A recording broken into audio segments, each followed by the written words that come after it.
on, man. You have to come out eventually. I refuse to go out. My dignity is intact in here. We gotta finish Nick Month eventually. It's been going on for far too long as it is. That's just because you couldn't beat Nicktoons Unite. That's beside the point. Fine, but I refuse to show my face. Everyone, this is Dora the Explorer, Journey to the Purple Planet. When planning Nickelodeon Month, I thought it would be fun to play a little kid's game to end it. It wasn't until getting the game in the mail that I realized I had to both play it and beat it. A little backstory here. I first saw the game back in a daycare and a grocery store in Ohio. I was 16, but when I saw the TV screen, I just saw Dora infinitely jumping on a bouncy mushroom. And I was so intrigued. Then I got the game, and now I'm ashamed of it. Don't forget, you're the one who wanted to play this game. As a joke! So for those who have been living under a rock for the past 20 years, Dora the Explorer is a children's edutainment cartoon on Nick Jr. that has been going on for 8 seasons and, holy shit, 172 episodes! Most animated shows are lucky to see a second season, let alone 8 of them. Of course, they were a popular cartoon series. They quickly make cash grabs, such as video games. So the story in this game is that a bunch of aliens land on Earth and are lost, and they need to find their way back home to the Purple Planet. So Dora and Boots help them. That's it. What were you expecting? Homer's Odyssey? This is Dora.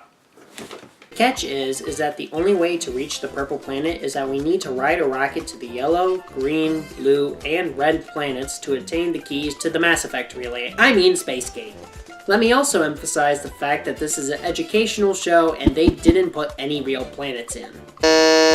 So starting the game, I must say that in comparison to Nicktoons Unite, this is solid gameplay. I mean, this must have had at least 5 programmers. I'm impressed. I'm still convinced they had one guy in a basement with a substandard computer in Photoshop making Nicktoons Unite. To tell you the truth though, this game is actually programmed out of the wazoo. Eric? Yeah? Nobody says wazoo anymore. Well, okay, maybe my grandma did. And she's dead. Whatever. The point is that this game is programmed too much. When playing the game, I noticed there's absolutely no consequences to messing up the game. What's the point of playing a game if there's no challenge to it? You do realize this game was meant for 5-year-old girls, right? That's no excuse. And will you stop saying that out loud? My gamer cred is falling faster than yours did. Yeah, I figured after Nicktoons Unite, I was gonna get a participation award for my gamer cred.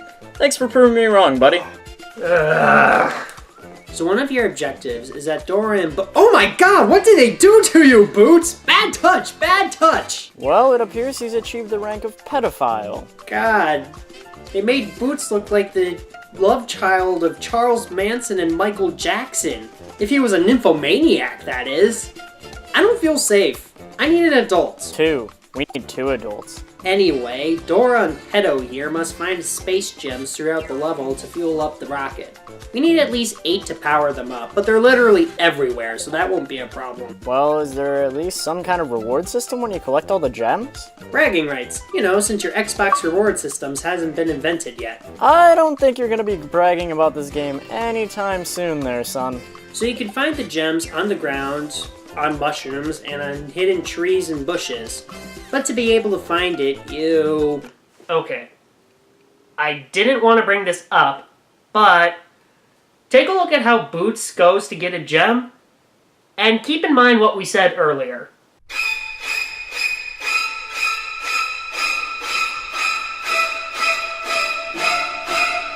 What the f*** is wrong with that monkey? I feel violated.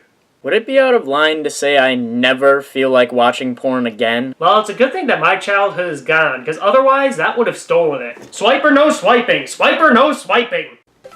We can also get gems from treasure chests as well. Boots jumps in Scrooge McDuck style and ignores all the contents in it except for the gem. Yep, sounds like a 5-year-old mentality. Grab the shiny thing! Ignore all else, just get the shiny. So just like in the show, we must go over 2 obstacles before getting to our destination. I would go over all of them in detail, but that would take a while. So instead we'll just show a quick version of them all. Eventually, we get enough gems and go through enough challenges to reach the rocket. I would say that you would feel accomplished, but it feels just more like you just wasted about an hour of your life there. So we finally get to space and we must travel through an asteroid field. Naturally, I avoid the asteroids and... Oh my god, my ear!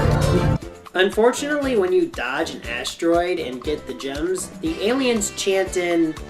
I think the emotion is delight or constipation. Either way, they make this awful sound every single time. Good thing that hitting the asteroids has no negative impact on your characters whatsoever. So you're telling me that your rocket is unfazed by meteors? Yeah, the game literally has no consequences. The meteors just bounce off your rocket and fly into space. Well, this game did accomplish one thing then. It single-handedly invented the first game of space football. Go! No, you aren't wrong. So we must visit every planet. Well, at least there's only 4 of them, so let's get this over. Now, I would explain to you what each planet had in challenges to get the key, but you could watch the entire Lord of the Rings trilogy, or play the game in that time. We'll save that piece of garbage for another date. Instead, I'll just condense it to the power and the way you get the key. Alright, shoot. Each planet has its own specific power in order to get through the game. So we start off with the green planet, and... Holy hell, is Dora the Dragonborn? Could be, but for time purposes, we're just gonna go with no. One good thing about this power is that you can spam the A button and get through the planet 3 times faster, which is great when it involves a game as painful as this. We come to the king of the green planet and ask for the key to the Mass Effect relay. And he says, sure, you gotta find it in this crap hole that I call a castle. Here's a hint, it could be in any one of these 6 drawers. So we get to the second planet, the yellow planet, and it's basically the same old rinse and repeat, with a different power-up. This time, it's super jumping. The blue planet is the same as the yellow planet, except you can only jump high if you jump on a geyser. And by the time we get to the red planet, we can see that the developers just gave up on life and added treadmills everywhere. This is more exciting than Escalator Land! We finally make it to the space gate, and we're given another challenge before we can enter. Can't this be over already? Nope, because apparently they need to draw out this scene by giving us the difficult challenge of putting the right keys in the keyholes. You know, to train the inner janitor in all of us. We finally get to the purple planet, and there's a dance sequence, and then the game just ends. So, wait, we don't even see Dora and Boots get back home again? Nope, it just ends on a dance party in space. But to tell you the truth, I don't want to play another 3 hours just to see them come back home. So what, we just blast the whole thing to oblivion and call it a day? No, to tell you the truth, I think that's a little too harsh. Don't get me wrong, the game has no challenge, and it feels like the Dora marathon. It just lasts for way too long. However, you can tell that there was actually a lot of effort that went into making sure that this game had no glitches, and was forgiving enough for a child's first video game. Was it too easy? Yes, it was, but I don't expect a 4-year-old to understand advanced game controls just yet. For its job of entertaining little children, it does it well, and it's just not meant for me now as an adult. Well, I could have told you that, man. Who cares? We finally ended Nickelodeon month. Now we can actually do more game reviews than what we want to do. Well, is there anything else you want to say before we close? Yes. My name is Commander Shepard, and this is my favorite dance in the Citadel.